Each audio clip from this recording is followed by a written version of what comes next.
Hey everybody, it's your girl Bondy Blue, and I want you to check out Bondy's Boutique and get some of my merch, y'all. I've added some new things like my mermaid cups and the mermaid tees, and also the Shake Them Tits mugs. All right, you asked for it and you got it. Check out Bondy's merch at Bondy's Boutique.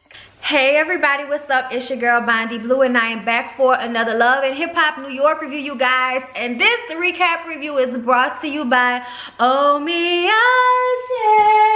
Can turn that away. Okay, I'm gonna try that again. Oh Me get you some. Yes, okay, natural hair care products that will get your hair moisturized, such as mine, okay? And this is because it was raining today and ain't nobody got time to be trying to twist and braid today. I was tired, all right? But it moisturized, and the co-wash and the conditioner has excellent slip, and the potion has, you know, really good definition and everything, y'all. Okay, if you can see the waves, okay, bitch, get your Dramamine ready, okay? Yes. So, go ahead and get you some. Oh Me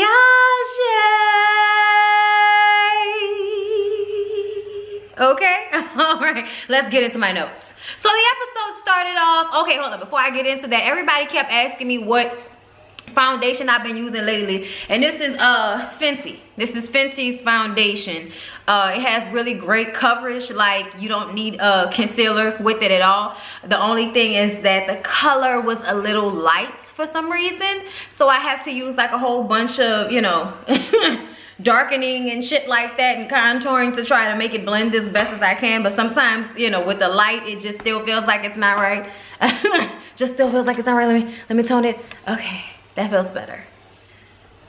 Okay, all right, y'all. So Yanzi decided that, you know, with all due respect to Juju, she's not going to, you know, leave. You know, out of respect for Juju, she's not going to leave the trip. She's going to try to have a good time. Now, at first, it looked like she was going to stay in her room looking like a Mary J. Blige video. I'm not going to cry. I'm not going to shed no tears. No, I'm not going to cry. Not the time. Because you're not worth my tears. Kimbella, bitch. Okay? You know what I'm saying? Like just having this really solid moment when she's looking out on the water and then she's looking down and closing her eyes, and it was just like, bitch, really? Like all of this emotion over Kimbella? Okay, that's fine. Juju doesn't want this fuel to keep everybody from enjoying the vacation. And everybody's decided to go ziplining, and she's hoping that Kimbella and Yanzi can put their issues to the side like two grown-ass women so we can have a good time. So Yandy joins them, and everybody's like, yeah, Yandy's coming. And I'm like, why are y'all that excited? That bitch is never the life of the party. But I understand. Everybody here, we want everybody to be a part of the trip and collect their check. Okay? All right? I understand that. So when they get on the bus, Kim says that Yandy hasn't admitted any of her lies, and that's what annoys her the most. But you know what? She's grown enough to finally put the issues aside. And it's starting to aggravate me, the fact that Kimbella puts on this whole show like she's been this mature the entire time. And it's like, bitch, no, you haven't. No, you have not. Okay? You've been the one constantly talking about Yandy, which is why y'all are even in this situation at this juncture. It's because you can't stop running your mouth about Yandy to anybody that will listen to your ass. But now that Jewels has finally come up off that engagement ring and gave it to you, you feel that you can fly above all the drama like Candy or some shit. And I'm just not here for it, okay? You're faking the funk hoe. You was with the drama and with the shits all prior to the trip, okay? So I'm just into the engagement. So I'm just looking at her like she ain't shit. All right? Now everybody is on the bus joked out because Juju killed the caterpillar, and that's fucked up. And I'm like, shit. The way caterpillars sting, shit. Okay, yeah, you don't want to kill a butterfly, and caterpillars turn into butterflies, but shit. Okay, during caterpillar season, they be dead as a motherfucker. They'd always be in a tree, and then, oh shit. Okay, so everybody making fun of Juju, and Joe's like, well, you know, I know Safari must be happy that he not with a killer. And she's like, we never dated. It's like, we know, Juju, bitch, that's a part of the problem. Okay, that's probably the reason why he ain't really trying to fuck with you, because y'all guys never dated. Like, you tried to friend zone that nigga and he was trying to get you the dick, get you the dick, get you the dick, get you the dick. He wanted to get you the dick. He wanted to get you the dick. He wanted to get you the dick. He wanted to get you the dick. He wanted to use that mouth and get you the dick. Okay, because Safari has a really juicy bottom lip, which makes me feel like he goes downtown. Okay, downtown, the way to my love. And round and round. I'll just say, you know that nigga probably freaky. That's all I'm saying. Stretch in the vagina. So Sin has to be the one to bring up the elephant in said bus, okay? So how are you and Kimbella, Yanzi? What's happening here? Are y'all good now? I'm like, bitch, like, they ain't arguing, so it's good enough. But you know what? Kimbella says, we're grown. We can be on this trip together and just enjoy the trip. You know what I'm saying? This is not about me and Yancy. I'm like, girl, you finally feel that way, huh? Because y'all done made every other situation about the twos of y'all and y'all's beefage and shit. Yandy said that this is a beautiful island and they just want to, you know, enjoy themselves. And what that means is we ain't cool, but we ain't about to argue about the shit right now, okay? Then everybody start making up songs on the bus, and Safari gives us a rap that sound like it didn't start that great, but then when we got to the end and the words rhymed, you was like, oh, okay. Safari, just keep like doing what you was doing for Nikki. Help the artist, be the artist. But like, you know what I'm saying? Like, I don't know. I don't know if he has what it takes. I don't think Safari has what it takes to be an artist. I think he has what it takes to help develop other artists. And I'm gonna leave that there because y'all know I like Safari and I don't want to shit on him and his dreams, okay? So they get to the ziplining location, and when Juju sees how high up this shit is, she instantly gets scared and doesn't know if she wants to do it. And everybody is like, come on, Juju, you can do it. We're gonna do it together. Come on, you know, it's not a big deal. And then the next thing you know, you see Joe get down on one knee in front of Sin, and she's like, oh my God, what are you doing? And he's like, oh, I'm resting. You're like, nigga, stop playing with me. What do you mean you resting? Get out of my face. You know what I'm saying? Like, it's shits and giggles, but for real, why you playing on nigga? Okay? But he sits next to her and tells her that he has a very romantic evening planned for them. And I'm like, oh, that's cute. That's cute. So everyone goes ziplining. The last three are Sin, Juju, and Kimbella. And they stay behind so that they can talk about what happened with Kimbella and Yandy last night when she went to talk to her. And Kimbella basically said, you know, I wish that we would have had some type of resolution, but it didn't happen. And it's like, that's because you want Yandy to bend over and say, oh, I'm so sorry, Kim. I'm so sorry for everything that I've done to you. But you take no responsibility for what you did, okay? You did say that you felt that she may not have adopted Infinity for the right reasons. I feel like that's a fucked up thing to say about a friend. It's a fucked up thing to insinuate that she may bring someone around her children for false reasons, false pretenses, which means that she would not really know if that young girl is fit to be around her other children. I totally understand where Yandy's mind went with the shit. And for Kimbella to not take any responsibility for her half of the drama, but insist that Yandy should take all of the blame, it just makes me look at Kimbella like, bitch, if you don't grow the fuck up, okay? Like, you really need to grow up and stop acting like a fucking teenager. And I feel like that's one of the things about Kimbella I've never liked. She's immature as the fuck. So after everybody ziplines, Maggie and Yandy have a talk and they're walking, and Yandy just explains that even though they're not in a good place right now and she prayed on it overnight and she doesn't want to keep going back down this same road, she does want to have a conversation with Kim to where she can explain that she would never do anything intentionally to hurt her. And I believe that. I don't think that Yandy did anything intentionally to hurt Kimbella, but I do feel as if they had a plan on what we was gonna lie about. We were supposed to keep the lie alive, and you didn't keep the lie alive, and then you wanted me to tell the truth so that you didn't look stupid, but bitch, we didn't already decide we was gonna lie. And when I say I'm gonna lie about something, I lie surprised about it. Like, I feel like that's where Yandy is coming from with this shit, okay? So y'all, back home, Juelz is taking the kids ice skating. He's got permission from the courts. I'm like, you know, I don't know what the situation is, but it's obnoxious as fuck that this nigga has to get permission to go ice skating with his fucking kids. Like, as long as y'all don't have him detained yet, he should be able to move about the city as he sees fit without having to call somebody and ask for permission. The criminal justice system is some straight up bullshit as far as I'm concerned. Meanwhile, okay, your nigga Rob Kraft is out here going to different states and shit like ain't nothing happened. Like, man, get the fuck out of here with that shit. Like, like, it's just crazy to me who they decide to really put clink clink on and who they decide to let him go and be free and live and shit like that. You know, oh, you motherfuckers. Like, it just really irks me inside my spirit.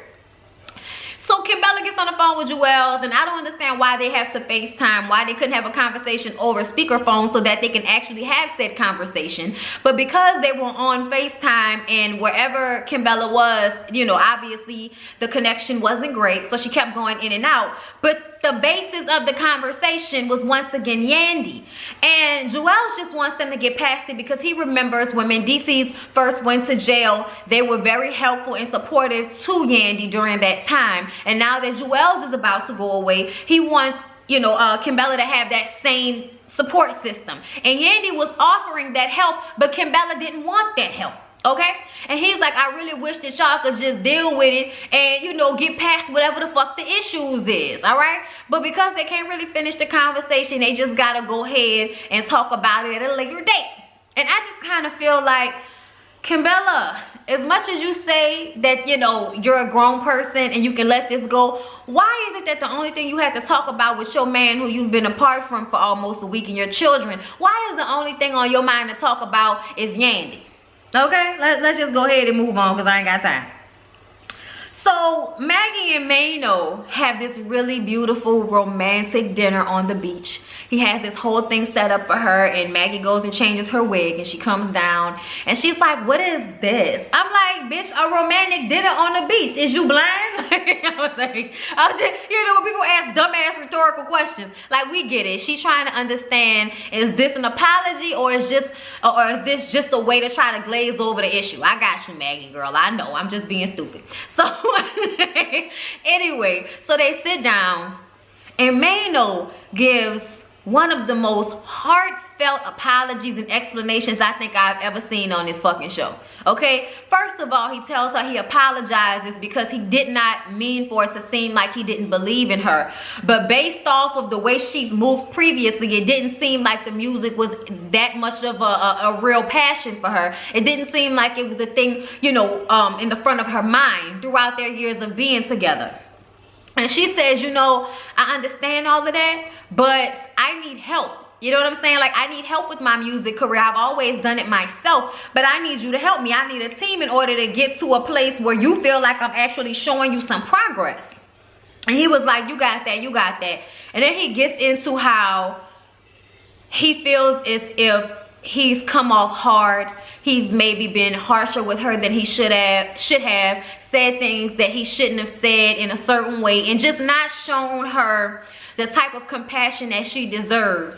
And it has taught him that he is more selfish than he should be, and he's trying to get past that because of his relationship with her.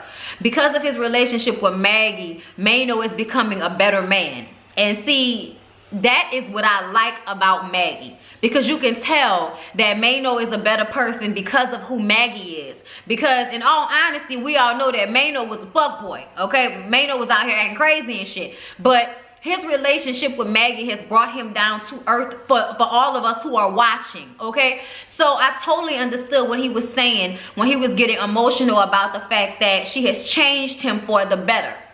And he also, you know, mentions how he will help her with her music. He apologizes for not taking her seriously, and he also feels responsible for the shooting. He feels like it was his fault because he called her to be there, but he also feels like through their pain, through their tragedy, they have become closer, and because of that, they both now have something that they didn't have prior, which is this real great connection with another person. And with Mano being in jail for 12 years and whatever woman he was smashing beforehand, I'm sure, or baby mamas, whatever, those situations obviously didn't work out.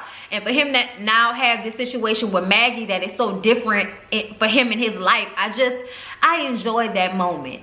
She got teary-eyed and she started to cry. I even thought I saw a tear coming out of this nigga eye, but it could have been water, I don't know. But I will say that I thought it was a beautiful moment, and I thought he expressed himself so well to her, apologizing, taking responsibility, saying how he's going to do better, just all around doing like a stand-up job and making that situation right with Maggie. So, it's all good between the two of them. So we thought that Sin and Joey was supposed to be having this romantic evening. That's what he said. But we're seeing them the morning after, and they seem to have gotten to a tiff. Okay? She ignoring him, he ignoring her. We don't know what the fuck did happen, okay? Joe says that he felt as if she was flirting with somebody, and she says that, she was having a good time twerking at the jacuzzi, and I'm just confused as to why we're not getting a complete story or any video from what the hell happened, okay? And I have a theory or two, but we're gonna get to that. So they're on they're on their way somewhere, to go and have breakfast together. And Juju is on the bus and everybody else is kind of sleeping. And Joe and Juju are having this conversation about how Joe feels as if Juju isn't ready to date because she's still wearing on her whatever happened with Cameron. And that's probably why Safari has such, negative feelings and, acting like a child as it pertains to their relationship, because he probably wanted more out of it. And when he saw that she was still in such a place because of the Cameron situation, it just kind of made him probably feel rejected on the low. And so I'm paraphrasing, but in so many words, Joe was saying that's why that nigga is the way he is, because y'all were both going through something, and that shows through the way it does. He was still trying to get over that situation with Nikki. I'm sure he'd had little relationships here and there, but it was nothing serious, and he was still in the spotlight and being talked about because of her. So I'm sure it took him longer to get over that relationship than, it probably would have if it wasn't for all of the spotlight on their relationship. And plus, they had been together since high school. So, y'all know it was going to take them a while to get past all of that. Juju talks about how she grew up poor on Section 8, and she promised herself when she became an adult she wouldn't have a child until she was financially stable and all of this. And I'm just like, okay, like, I don't know what this has to do with the conversation we having right now about you moving on like Maya, but I'm guessing that them not having a child or whatever might have had some type of effect on the situation with Cam. But I digress. So they get there and everybody sits down to have breakfast, and the first thing that is brought up is the fact that Wendy Williams was talking about Safari and Erica dating. This is probably around the time when they were at that basketball game with furs on and it was hot as hell outside, okay? And it was like, but it'd be cold in the arena, nigga. Why is you hating on her?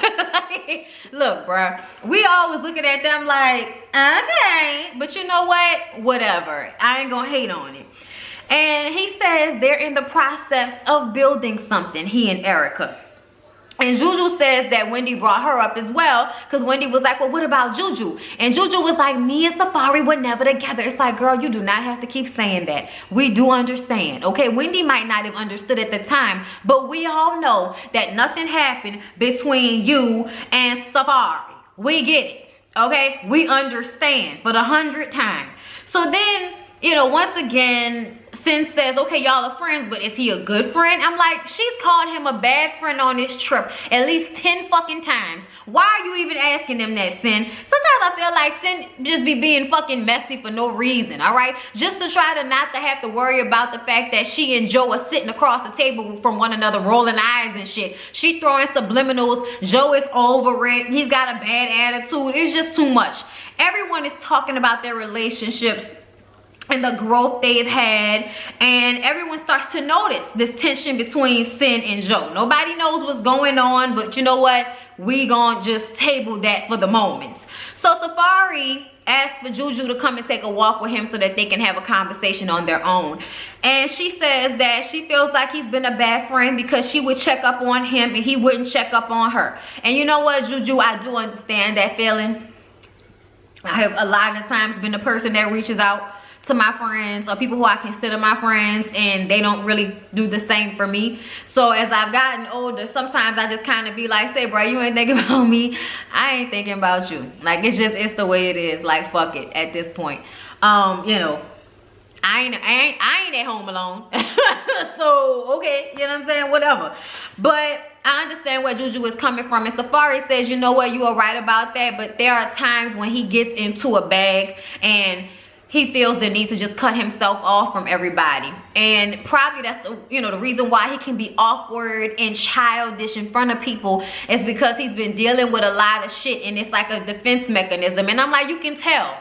Safari, you can tell, because when you feel good about yourself and you feel confident in who you are, you don't have these moments where I want to change the channel because you're just embarrassing yourself so much in front of my fucking eyes and I don't want to see it.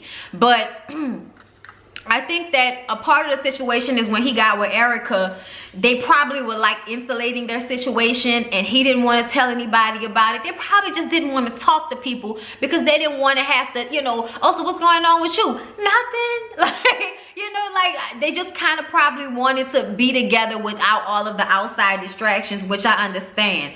But Juju says that she lost a really close friend to cancer and she would have appreciated him checking up on her the way she had checked up on him.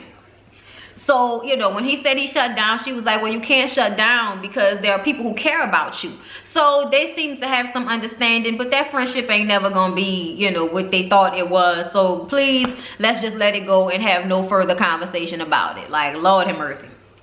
So Kim and Sin are having a conversation together, and once again Sin is talking about this jacuzzi situation where Joe feels as if, you know, she gets too close to people, or, you know, she's too nice, she's too friendly, she's too cliquey. I don't know, I don't understand why they're not fully explaining what happened at the jacuzzi, but it's because I think maybe Erica Mena was down there at the jacuzzi.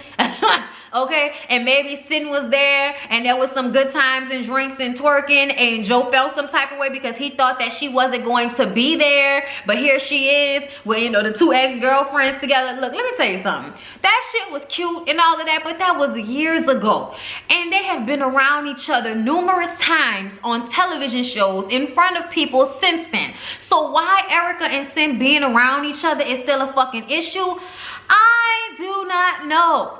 All I know is Sin said the way Joe talked to her was disrespectful, and she does not tolerate any disrespect, okay? Joe talks to Mano, and he says that every time he gets ready to propose to her, something else happens that makes him feel like maybe it's not the right decision to make. And he does say that maybe his delivery with her wasn't the best, but he feels like whenever they're going through something, it's always Sin's situation. It's never, you know, them dealing with his issues. And I'm like, Joe, what issues do you fucking have? What are you saying, Joe? That y'all wasn't dealing with the fact that you felt some type of way about her twerking by the jacuzzi? Like, explain it to me, nigga. Like, I feel like y'all are not fully explaining the situation and then expecting people to understand what the fuck y'all are talking about. To me, it seems as if Joe, your old ass, is trying to control Sin. And as a 26-year-old woman, there is only so much controlling she's going to allow you to do. Okay? Now, if you wanted to be with somebody that acted your age, you should have got with a woman your age instead of getting with a 26-year-old girl, 24 at the time, when you were in your mid-30s. Okay? The consequences of having a baby and being in a long-term relationship with somebody damn near half your age is they're not on your same level when it comes to how they carry themselves. It's just, it is what it is, especially because you knew who Sin was before you got with her. So to now be so upset about the person she is annoying. So y'all, it's the last day and Juju has everybody meet up on the beach. And, you know, they have these boards up and they're supposed to write whatever their issues are and then burn the paper so that they don't take those issues home with them. And Joe says, can I say something before you guys get into all this therapeutic bullshit? I'm like, see, you starting off with the negativity, nigga. Like, oh my God. He says to Safari, Safari, do you think you owe me and Sin an apology? And he says, no, for what? And he was like, didn't I ask you? Didn't Mayno ask you if you were going to bring Erica Mena on this trip? You told us that you weren't. But yet I get online and I see that she's here at our hotel. And Safari is like, well, at the time, she wasn't coming. I don't really feel like I need to have a conversation with anybody about me bringing her here. Joe continues to go off on Safari. If you were really my fucking friend, you've held my baby, okay? You held my child. I was like, what the fuck does him holding your child have to do with this situation? Y'all are acting like he, you know, molested a kid or some shit like that. Like, I'm trying to understand what the fuck y'all child got to do with this situation. And look, let me just put this out there. I do understand that Safari could have texted them and said, hey, Erica is coming through. I just wanted to let y'all know since y'all asked me a while ago and I said she wasn't coming. That's fine. But at the end of the day, as a grown-ass man, Safari doesn't owe anybody any explanation, especially since Erica was not a part of taping. She wasn't at any of their group activities. So I don't understand why Joe decided to have a fucking conniption and having all the fucking veins popping out of his neck, going off on Safari about the fact that Erica Mena was at the same hotel as them. I don't understand, especially when y'all have been on television shows together. Okay, I can remember Erica rubbing Sin's stomach on Hollywood, on Hip Hop Squares or whatever. So I don't even understand why this is such a big deal. And Sin is like, see, this is what I love about Joe, when he's passionate. It's like, girl, you love him because he's going off right now, and I don't understand why. Is it because Erica was down there at the jacuzzi and it seems as if, oh, if he's yelling at Safari, then his anger is, you know, towards Safari and not towards you? Because you're the one in a relationship with him. The only person that owes Joseph a fucking explanation about anything is Sin Santana. Safari don't owe him a fucking thing as far as I'm concerned. And I just don't understand why he thought it was okay to chastise him and talk to him like he was gonna beat his ass because his old lady came to the hotel and he didn't tell him.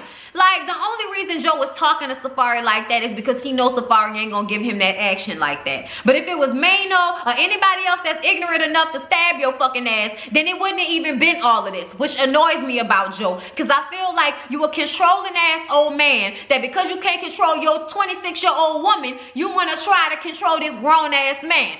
Shut the fuck up, chill the fuck out, and worry about your old lady. If Erica was there, if you knew Erica was going to be there, what were you going to do differently? I was tweeting with somebody and they was like, you know, oh, they would have been prepared. Prepared how? What was going to change? What was going to change? I really would like to know. Would you have made Sin not leave out of the hotel room if you knew that Erica was going to be there? Like, what difference would it have fucking made? I don't understand it, and I don't like the way Joe was talking to Safari because I felt like it was unnecessary, and all of that fucking anger should have been directed somewhere else because you are not fucking Safari. And whether Erica and Sin were together, that was years ago. They have worked through their issues. They had made up. They didn't have beef. They've been around each other after the fact. Why is this such a moment of contention right now with Joe? I don't understand. And it annoyed the fuck out of me. And anybody that thinks that Joe was in the right, you must be one of them people that feel like people owe you an explanation about their fucking life. At the end of the day, nobody owes you a fucking thing. Especially not to check in with you when they old lady come into their hotel room. Nigga don't need to tell you shit. And I really think that Safari was trying to keep that situation under wraps. I think he probably didn't want anybody to know she was going to be there because she didn't want to be on the show. She didn't want to be on camera, at least not this season. Whatever the situation was, I think that Safari and Erica were trying to keep their relationship private, which is why they didn't want to tell anybody. Not Joe, not Mayno, not Sin, not anybody. And that's their prerogative to do so. I don't know what's wrong with you fucking people that feel like people owe you all of that. People don't want your goddamn thing, Joe. A goddamn thing. The fuck? Oh, Lord. Anyway, y'all. That really made me mad. This whole episode was basically boring me to fucking tears until we got to that moment. And I was like, ain't this about a bitch? Talking to that man like that. All because you know that he ain't gonna get up and slap the fuck out your ass. Which if he would have, I would not have been angry with him. But you know what? It's all good. We'll be back next episode with Love and Hip Hop New York so I can continue going off on Joe and Sin for their ignorant bullshit. Why the fuck are y'all even worrying about Erica Mena? The bitch ain't even on the show. And you out here raising your blood pressure over her. For what? For what? What Erica and Sin did in the jacuzzi? Somebody let me know. Okay, because to me this sounds like a trust issue with your old lady. And you trying to take that shit out on Safari. I ain't got time, y'all, because the more I think about it, I'm very aggravated about it. I am very, very aggravated about the way he was talking to that fucking man. If you gonna keep talking, this is gonna go a whole other way. What other way? What other way, Joe? What the fuck you gonna do? What the fuck you gonna do? What other way this gonna go? The fuck out of here. Security will jump in there so fucking fast. Fuck out of here with that shit. Anyway, y'all, I gotta go. We gotta come back for Love and Hip Hop Miami. I'll see y'all in that confusing ass mosh posture drama.